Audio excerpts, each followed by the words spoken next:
Socialinėje medijoje vis dar gausu komentarų, kuriuose kartojamas Rusijos propagandos naratyvas. Neva Lietuva ekonomiškai silpna, žmonės gyvena vis prasčiau, o dėl augančių kainų kalta nekompetentinga valdžia. Na ir laisvė, viskas brangsta ir brangsta.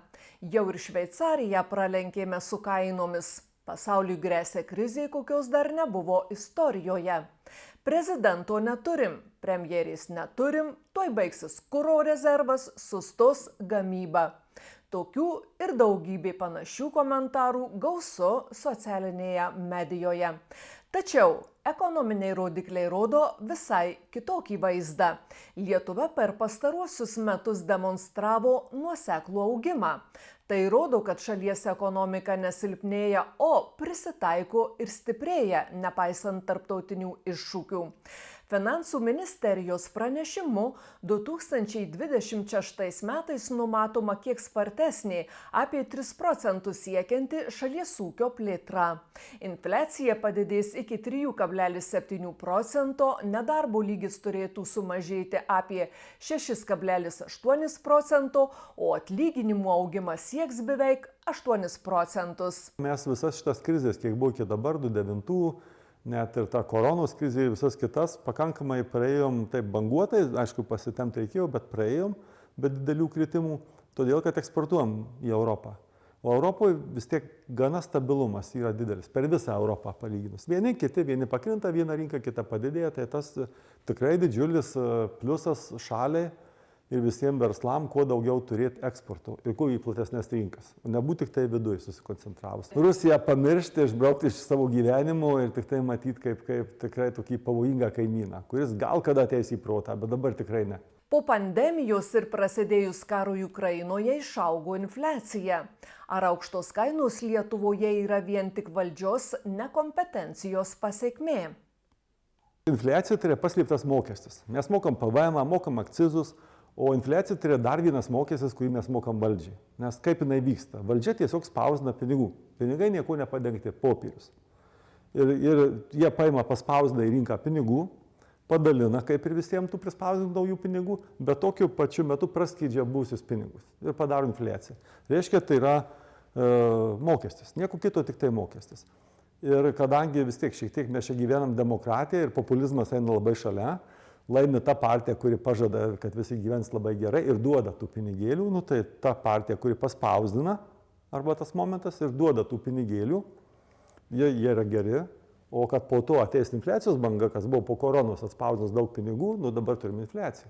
Tai čia tiesiog pasidomėjus ekonomikos mechanizmų, viskas aišku, kas vyksta. Tai yra tiesiog mokestis, kuris yra tikrai ne Lietuvos valdžios rankose, bet bent jau Europos valdžios. Euras yra iš vienos vietos spausdinamas kontroliuojamai. Tai vat jie padaro tą infliaciją. Lietuvos valdžia tikrai neturi dėl kainų, tai sąlyginai jie vietinę savo rinkliavas, visas šitas, kur visokie akcizai, visokie licenzijos, visi kiti dalykai, tai taip, čia jie tikrai galėtų sureaguoti greičiau. Vien tik tai taupydamas, tu niekad neprasigyvensi. Nu niekada. Taupyk, bet negalvok kaip uždirbti, nieko nebus.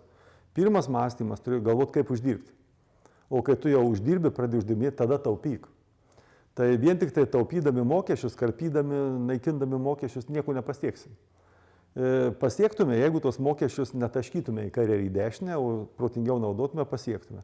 Bet reiškia, mokesčius mokėti reikia, tik reikia sugalvoti, kaip juos uždirbti ir teisingai panaudoti, ne? Tada viskas bus gerai. O dabar ką galėtų valdžia sumažinti? Tai labai paprastai, kaip šeimos biudžete reaguoja. Dabar pakilo labai nežmoniškai kuro kainos. Nesveikai pakilo dėl karo tenai. Žaibiškai galiu padaryti per 2 dienas susirinkę priimti sprendimą, kad akcizą ar ten kažką kitą, nesvarbu, supyks, Europą nesupyks. Ta prasme, biskį nebijo, turės savo stuburą. Priimti sprendimą ir padaryti veiksmus.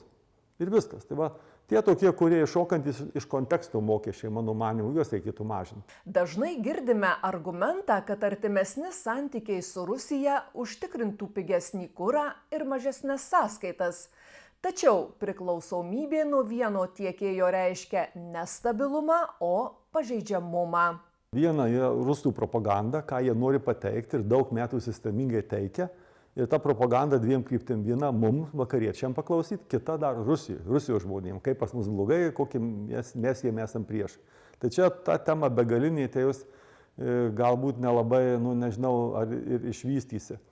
Bet man atrodo, kad tas kaip ir kainų kilimas arba kažkokia mokesčių lygis arba kainų lygis nėra blogas dalykas.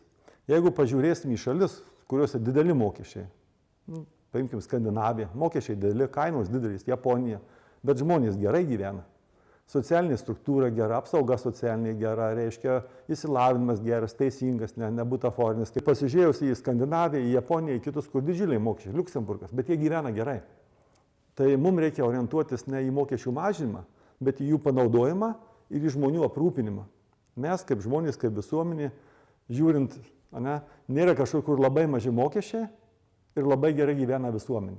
Aš tokios visuomenės nežinau. Rusų propagandos nėra ko klausyti, bet mums kaip visuomenė reikia pasirinkti, kaip ir bet kur, tikslą, arba pavyzdį, kuris siektinas yra. Tai man siektinas būtų galbūt Skandinavija su savo tuo požiūriu tokiu į žmogų, kad žmogus jaučiasi ramiai, bus aprūpintas, iš jo reikalauja, jam dykai neduoda, bet jį vieną ir nepalieka.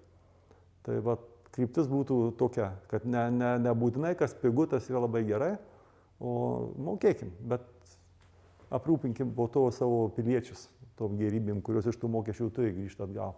Ekonominės temos tampa propagandos taikiniu todėl, kad jos paliečia kiekvieno žmogaus kasdienybę ir sukelia stiprias emocijas. Todėl verslininkas pataria analizuoti faktus, o ne pasiduoti manipulacijoms. Pažiūrėkit, rusų visų ir politikų, ir oligarchų, nei vieno vaikai negyvena Rusijoje, visi mokosi užsienį, visi gyvena užsienį, visi važinėja užsienietiškų mašinom, visi užsienietiškai apsirengia. Jeigu pigių mokesčių šaly taip yra gerai, pigios dešros šaly, tai kodėl jie ten negyvena? Ir žmogus mąstantis, kaip pasakiau, tai iš karto suves galus. Jeigu taip gerai, pas mus kur gerai ten, kur Liuksemburgė, Vokietijoje, žiūrėkit, visi važiuoja iš viso pasaulio, badykai duoda viską, kažko tikis. Tai ir važiuoja tenai, kur yra gerai. O reiškia, Rusijoje kažkas yra negerai, jeigu tie žmonės ten nenori būti, kurie gali pasirinkti būti ten arba ten. Bet čia turi pasidaryti kiekvienas žmogus savo šiokią tokią analitiką. Ką galėtų dėti valstybė daugiau? Tikslių matematinių rodiklių. Tada buvo taip, taip ir taip, dabar yra taip, taip ir taip. Tokios tai valstybės gyvena taip, taip ir taip, ir tada kažką pamatytume iš jų.